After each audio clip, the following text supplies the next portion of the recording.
everything that appears in experience, your thoughts, images, feelings, sensations, perceptions, relationships, activities, these are all appearances that come and go on the ever-present screen of consciousness, or in the ever-present space of consciousness or awareness. And that what you essentially are is this presence of awareness, that nothing else is essential to you. What is essential to you, what cannot be removed from you, is the presence of awareness.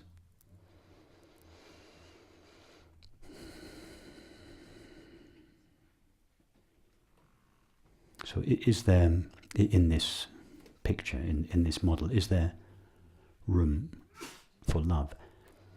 Absolutely yes. Love is the recognition that we share our being.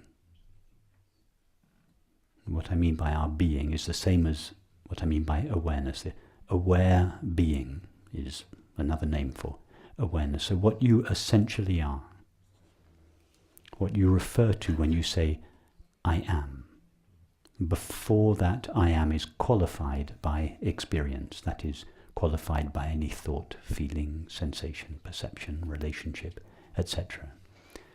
That essential I am is quality-less.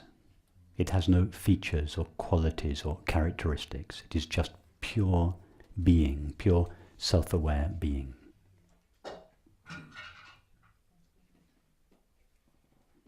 And that experience of pure being is the same for each of us.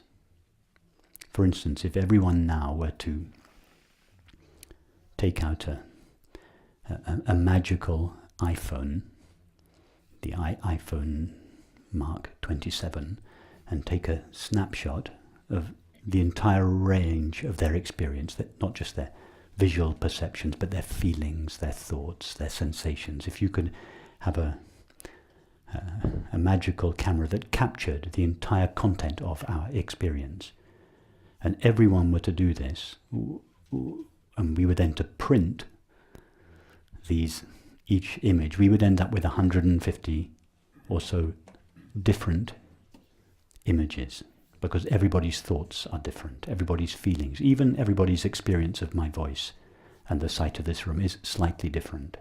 Yes? But now if everyone were to turn the camera around and take a selfie, that is to take an image of themselves, not their thoughts and their feelings, those are superfluous, they are temporary, but to take an image of their essential self.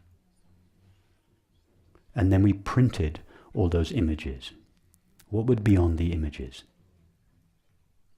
What would the content of the images be? Unlimited consciousness. The images would be empty. There'd be blank. There'd be no objects there. In other words, each of our image of ourself, our true essential self, is the same. Now that's the same for all of us. It's the same for Ramana Maharshi and Hitler and everybody.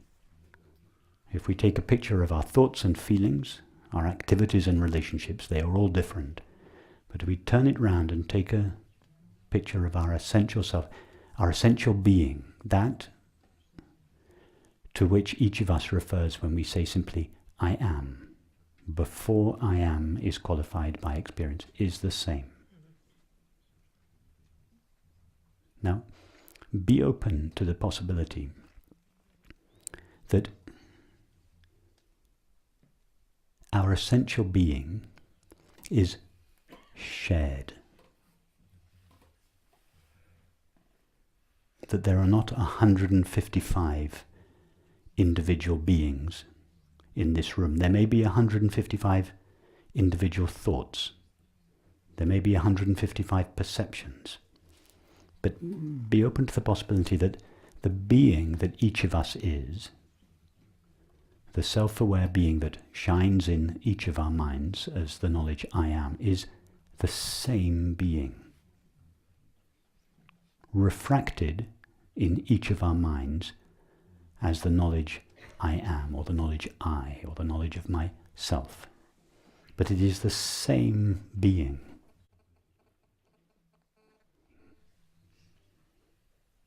Now, about your question of love, could it be that the experience of love is the recognition that we share our being at the deepest level? Because isn't that what love feels like?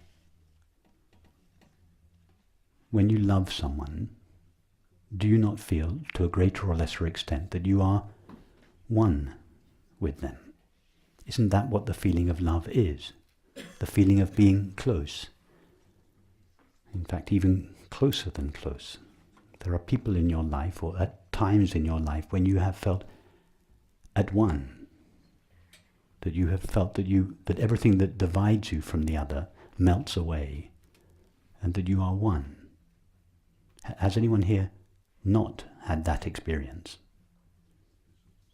I've never met anyone who had not had that experience. That is the experience of love. Love is the experience of our shared being. Love is not a feeling that a person has. In fact, love is the absence of the person. It is the collapse of everything that separates us.